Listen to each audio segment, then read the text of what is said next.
दुईटी मिशु नथिबा तरल पदार्थर मिश्रण को अलग करबा किपरि।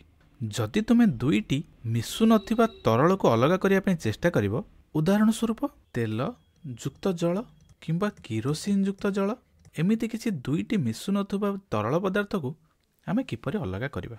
जदि तुमे एपरि किछि तरल पदार्थ गुडी को अलग करने चेष्टा करिवो, हेले तुमको एक पृथककारी फनेल आवश्यक, जहा किछि एहिपरि देखा जायथाय। बर्तमान चल यार विभिन्न अंश गुड़ी को जानिबा।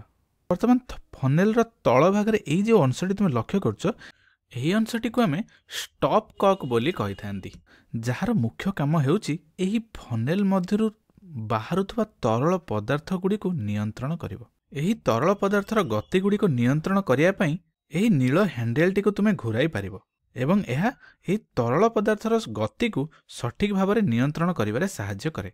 एवं यही फनेल शीर्ष भाग में यही जो अंशटी आम देखुचंती, यह स्टपर बोली कह जाए। यार मुख्य काम हेउची जे तरल पदार्थ गुड़िक जेपरि फनेल ऊपर भाग को बाष्प होई बाहर को न बाहरी जीव, से सब को नियंत्रण करिथाय।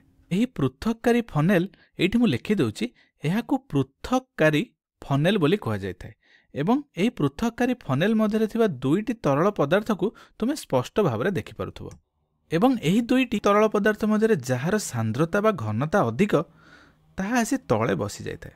वर्तमान एठी एही नील रंगर तरल पदार्थर सांद्रता अधिक, तेणु यह तले बसी जाइछि।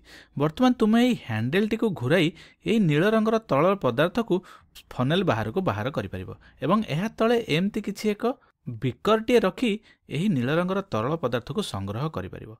एवं जेतेबेले नील रंग संपूर्ण भाव में बाहरी गला एवं हैंडल टी को एबे पुनश्च भाव आम घुराई यही स्टॉप कॉक को बंद करदबा, जहा फल आमको नील रंगर तरल पदार्थटी मिलला।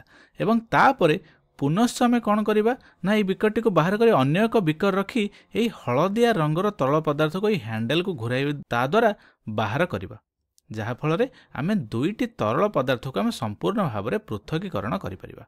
एथिरे तेल किंबा जल हो पारे, किरोसिन मिशा जल हो पारे, एहीपरि दुईटी मिशु नथिबा तरल पदार्थ को यही प्रक्रिया द्वारा आम पृथकीकरण करिपरिबा।